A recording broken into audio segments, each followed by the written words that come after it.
There's a specific kind of retirement that nobody posts about on Facebook. No cruise photos, no grandkids at Disney World, no smiling couple standing in front of a paid-off house.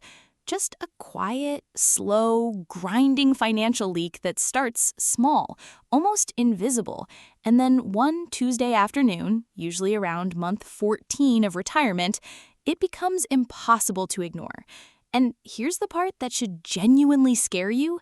The people living this right now, the ones watching their savings shrink a little faster than the math said it would, most of them had no idea it was coming. Not because they were careless, not because they made one giant catastrophic mistake, but because going broke in retirement doesn't announce itself. It doesn't show up at your door in a red coat waving a flag. It sneaks in, quietly, wearing the exact same clothes as normal retirement life.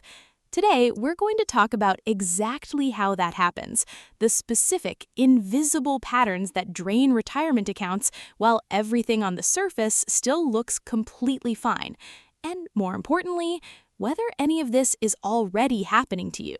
Let's get into it. The first reason retirees go broke quietly is one that sounds completely responsible on the surface.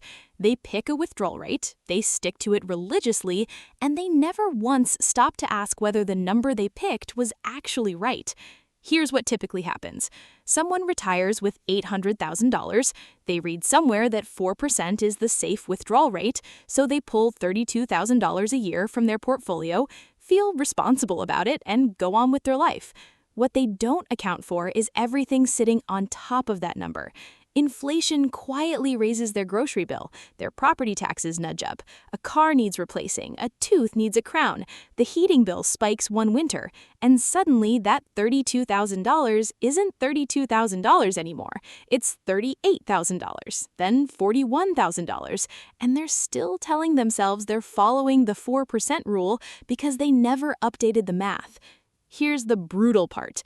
A withdrawal rate of just 1 percentage point too high, sustained over 25 years, can mean the difference between a fully funded retirement and running out of money 8 years early. 1 percentage point, not 5, not 10, 1. The fix is simple, but almost nobody does it. Sit down once a year, just once, pull up your actual portfolio balance, divide your actual spending by that number, and see what your real withdrawal rate is today. Not what it was when you retired, what it is right now. Because the version of your retirement plan you built at 63 is already outdated, and the longer you go without checking, the more expensive the surprise. Here's something that almost never shows up in retirement planning conversations, and it absolutely should. Retirement spending doesn't go down. For most people, especially in the first decade, it goes up. I know, that contradicts basically everything the financial gurus told you for 30 years.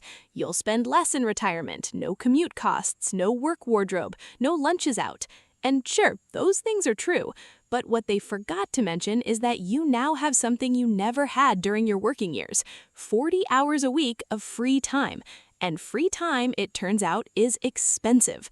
Suddenly, you're the person who takes 3 vacations a year instead of 1. You picked up golf. You're renovating the guest room because your daughter's coming to stay. You're spoiling the grandkids every single visit because you can, and because it feels incredible, and because nobody is going to tell you not to. None of those things feel like going broke. They feel like living. And that right there is exactly the problem. I read a study from JP Morgan that tracked actual retiree spending patterns. What they found was that spending in the first 5 years of retirement is almost always significantly higher than projected. Not because retirees are reckless, but because they finally have time to spend. The quiet broke retiree isn't the one buying yachts. It's the one who just slightly, consistently, invisibly overspends every single month for years and never sees the cumulative damage until it's genuinely difficult to reverse. The fix? Build a retirement budget that actually accounts for the life you're going to live, not the theoretical frugal version you imagined at your desk while you were still working. Let me tell you about the number that makes even financially prepared retirees go pale when they actually look at it. Fidelity's annual retirement healthcare cost estimate puts the average retired couple's lifetime healthcare costs at somewhere around $315,000 out of pocket after Medicare. $315,000 for the couple who thought Medicare was basically free. Here's how the ambush works. You retire, you sign up for Medicare, you feel covered, and for a while, maybe even for several years, you are mostly fine. Premiums are manageable, copays are annoying but survivable. Then something happens.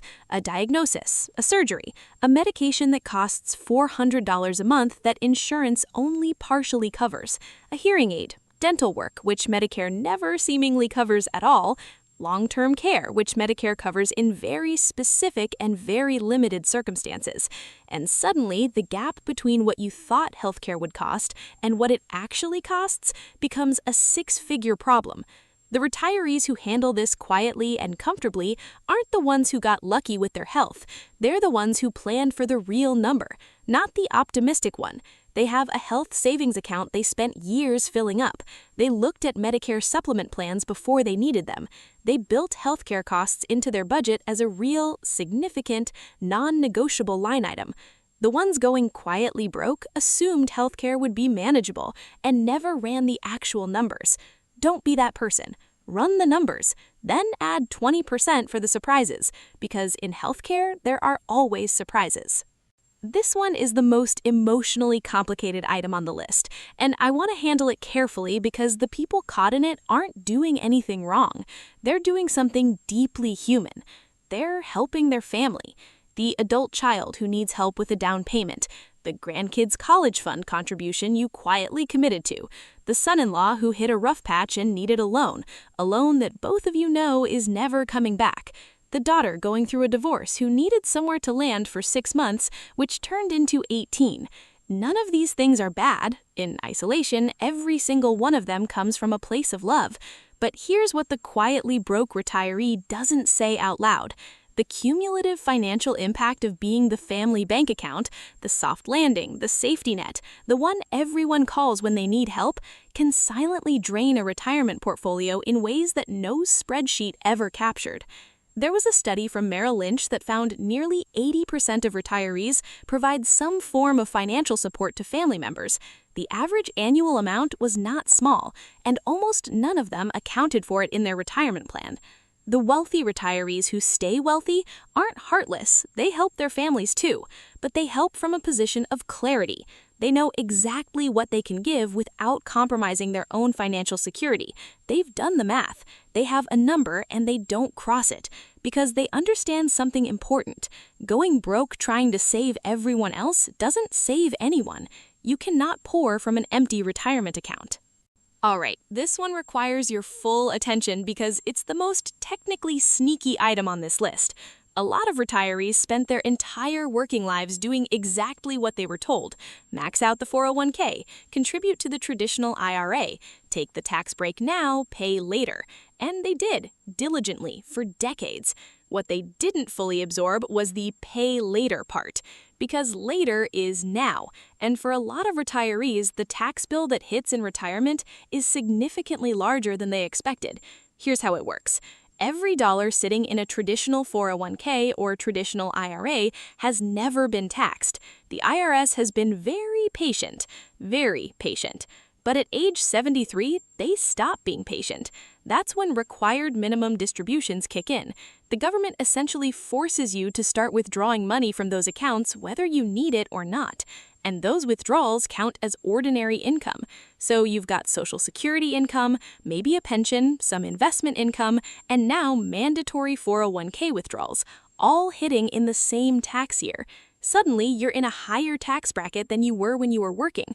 Suddenly, a chunk of your Social Security benefits is taxable. Suddenly, your Medicare premiums go up because your income crossed a threshold. This is called a tax torpedo, and it quietly detonates inside thousands of retirement accounts every single year.